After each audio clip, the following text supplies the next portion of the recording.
Chapter 25. Technically, of course, he was not alone. Lucius Clark's shop was filled with dolls. Lady dolls and baby dolls, dolls with eyes that opened and closed, and dolls with painted-on eyes, dolls dressed as queens, and dolls wearing sailor suits. Edward had never cared for dolls. He found them annoying and self-centered, twittery and vain. This opinion was immediately reinforced by his first shelf-mate, a china doll with green glass eyes, red lips, and dark brown hair. She was wearing a green satin dress that fell to her knees. "What are you?" she said in a high-pitched voice when Edward was placed on the shelf next to her. "I am a rabbit," said Edward. The doll let out a small squeak. "You're in the wrong place," she said. "This is a shop for dolls, not rabbits." Edward said nothing. "Shoo," said the doll. "I would love to shoo," said Edward, "but it is obvious that I cannot." After a long silence, the doll said, "I hope you don't think anyone is going to buy you." Again, Edward said nothing. "The people who come in here want dolls, not rabbits. They want baby dolls or elegant dolls, such as myself. Dolls with pretty dresses. Dolls with eyes that open and close." "I have no interest in being purchased," said Edward. The doll gasped. "You don't want somebody to buy you? You don't want to be owned by a little girl who loves you?" Sarah Ruth, Abilene. The names went through Edward's head like the notes of a sad, sweet song.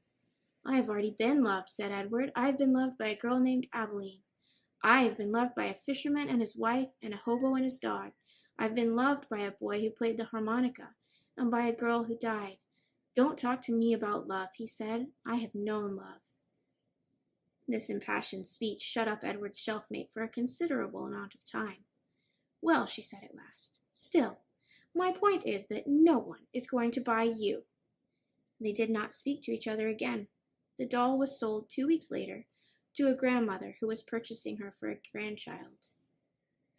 "Yes," she said to Lucius Clark, "that one right there, the one with the green dress, she is quite lovely." "Yes," said Lucius, "she is, isn't she?" And he plucked the doll down from the shelf. Goodbye and good riddance, thought Edward. The spot next to the rabbit stayed vacant for some time. Day after day, the door to the shop opened and closed, letting in early morning sun or late afternoon light, lifting the hearts of the dolls inside, all of them thinking when the door swung wide that this time, the person entering the shop would be the one who wanted them. Edward was the lone contrarian. He prided himself on not hoping, on not allowing his heart to lift inside of him.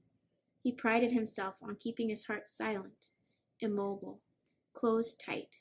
"I am done with hope," thought Edward Tulane. And then one day at dusk, right before he closed the shop, Lucius Clark placed another doll on the shelf next to Edward.